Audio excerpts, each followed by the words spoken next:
এমন কোনো ডেয়ার নাই যেটা চুই কমপ্লিট করতে পারবে না। বল তোদের কি ডেয়ার? তাহলে এই রাস্তা দিয়ে ফার্স্ট যে ছেলেটা আসবে তাকে হাঁটু গেড়ে বসে তোকে প্রপোজ করতে হবে। ওকে ফাইন, আমি খেলবো।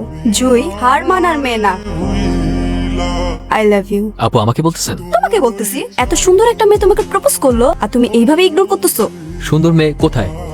এই ক্যাম্পাসে সব ছেলেরা আমার পিছনে ঘুরে আর তুমি বলতেছো কোন মেয়ে? এই ক্যাম্পাসের সব থেকে সুন্দর মেয়ে আমি। ও আচ্ছা আচ্ছা, ক্যাম্পাসের সব ছেলেরা যদি আপনার পিছনে ঘুরে তাহলে সব ছেলের কমপক্ষে রুচি 3 বেলা খাওয়া উচিত। তাদের মাথায় ঝামেলা আছে। আসি আপু।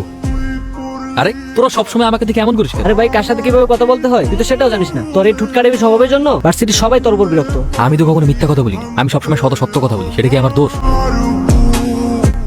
এই ছেলেটা কে রে? একবার সরিও বললো না। আরে তোর তো ভাগ্য ভালো, ওর সাথে তো ওর কথা হয়নি।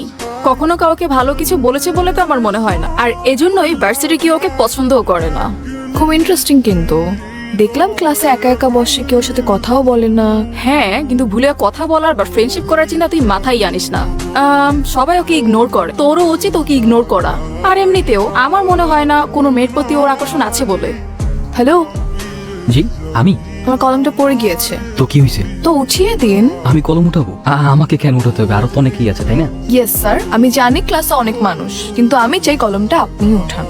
ভালো থাকবেন আপু, আসি। এখানে থাকলে হয়তো কলম উঠাতে উঠাতে আমার পড়াশোনা আর হবে না। হ্যাঁ, গাধা নাকি আমি?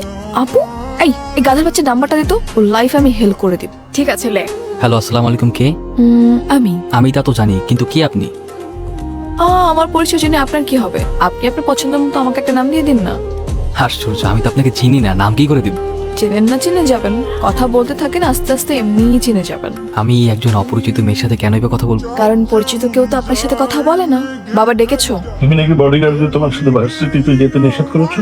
হ্যাঁ। কারণ কি? বাবা, তোমার এসে বডিগার্ডদের জন্য আমার কোনো ফ্রেন্ড আমার সাথে মেশে না, আমার কাছে এসে কথা বলার সাহস পায় না। একটা মানুষ একা একা কতক্ষণ থাকতে পারে তুমি বলো তো?